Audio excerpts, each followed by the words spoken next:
que trobareu ara no és fruit d'un dia, és una jornada que s'ha estat cuinant durant molt de temps, que té moltes persones implicades, i jo també volia transmetre el compromís de l'equip de convivència en continuar treballant en aquesta línia. Les jornades d'avui recolliran inquietuds, dificultats, però també, i ho sé ben del cert, saber qui participa, treballarem i veurem bones pràctiques des de la relació entre les famílies xineses i la comunitat educativa. Constarà la jornada d'avui de dues grans taules on participaran l'Eura, l'Ausia Smart, la Fundació Germina, l'Associació Cultural pel Poble Xinès, l'Institut La Bastida i l'equip LIC a la primera taula, i després a la segona, la Biblioteca del Fondo, el Mercè Rodoreda, l'Institut Nou, l'Associació de Xinesos de Santa Coloma de Gramenet i el Centre de Formació d'Adults del Fons.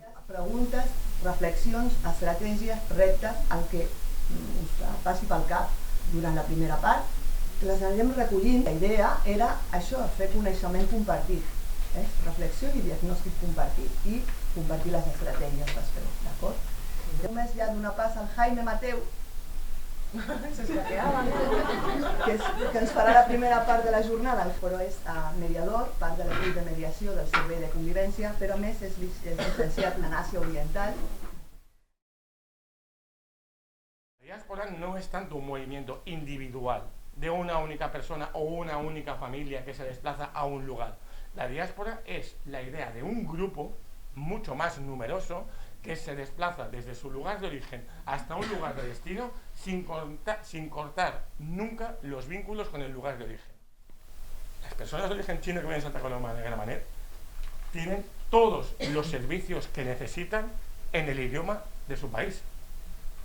Peluquerías, carnicerías, supermercados, parafarmacia, agencia de viajes, autoescuela, profesores, escuela normal de chinos, peluquería, y podría seguir todo. No es una cuestión de que tengan una negatividad de aprender el idioma, es una cuestión de decir, mi realidad de vida es esta, en este momento me es útil, mi realidad de vida es esta, en este momento no me es útil. Siempre hablando de la primera generación que no ha sido escolarizada aquí, que no han ido a ningún tipo de curso. Sí que es verdad, el concepto de estudio en España es distinto, se trabaja por proyectos, no se trabaja por una lista de deberes de lunes a viernes, cada día un tocho así. El rol del profesor es distinto, el rol del profesor aquí empatiza con el alumno, allí es directivo. Hay una incapacidad clara por ayudar a sus hijos, porque si me viene el niño con los deberes de natural y me dice, papá, tengo que hacer esto, y el papá lo mira y hace, pues va a ser que no, cariño. Por eso, son muy buenos en matemáticas los chinos, ¿no? Eso es el típico. No es que sean buenos, es que les pueden ayudar en eso, porque las matemáticas no conocen el idioma. La idea de la mesa sería, durante 5 o 6 minutos, cada uno de los ponentes explicarán un poco cómo están viviendo dentro de su día a día la relación con la comunitat xina. Quins són els nostres criteris d'actuació? Els 3 més importants considerem que són els següents. En primer lloc, que la professora sap xinès. De fet, durant aquests 13 anys ja han passat 6 professores amb coneixements de xinès pel nostre centre. Que aquesta professora té un perfil dinamitzador. I què vol dir dinamitzador? Doncs vol dir que no només s'està a la classe, sinó que surt fora de l'aula i trepitja carrer, amb els alumnes o sense ells, fent activitats, anant a l'Ajuntament, etc. I doncs el tercer criteri, que és el que hem estat dient fins ara, el concepte de proximitat. Al principi dèiem, com a experiència de la vida, és que la cultura xinesa són nens, no? Que baixen la mirada, són molt respetuosos, no te miren a la cara, no? Són molt cohibits, no?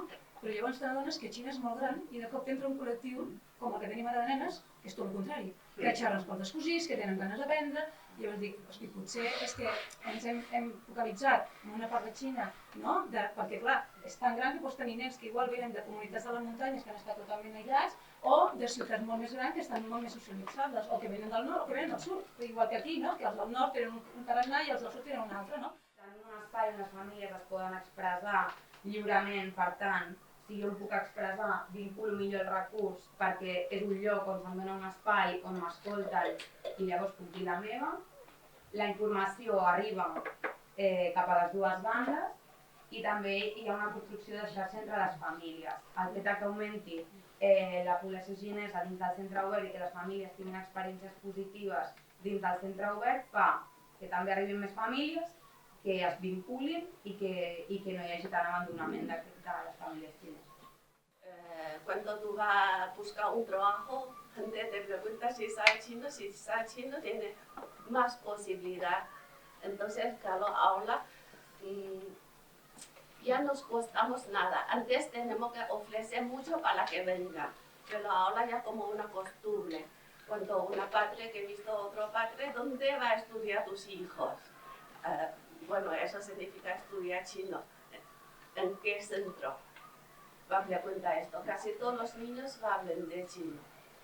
I el tema d'educar també nos ahora cuesta menos. Què és el que ens està funcionant millor? La possibilitat de tenir mediació comunicativa d'alguna manera. Tenim la gran sort de tenir un professor del centre que sap xinès i ens està ajudant molt. Ell és professor d'una altra especialitat, no està a l'hora d'acollida, però ens està ajudant molt tant a fer classes específiques per ells en què puguin tenir la traducció en el moment que aprens un idioma i també en totes les qüestions que siguin comunicatives del dia a dia. Jo mateixa estic intentant aprendre una miqueta, però vaig a poquet, perquè això és el que funciona. Si tu no pots comunicar-te de cap manera, a vegades no et serveix res. I aleshores l'accés a traductors, el servei de mediació del qual no estava molt al cas i espero que a partir d'ara ho estigui molt més. L'aparellament que fem de nens de quart de primària amb nens de quart d'ESO moltes vegades dona uns fruits preciosos perquè podem arribar a tenir nens de quart d'ESO xinesos o d'on sigui que ja han passat per tot aquest procés, que acompanyen a nens de quart de primària en la lectura una vegada per setmana durant tot el curs escolar i que hi ha moments del curs on fem activitats d'aquesta mena en les quals volem posar en valor totes les llengües de tota la comunitat que tenim aquí a Santa Coloma i el xinès és una de les que és ben present.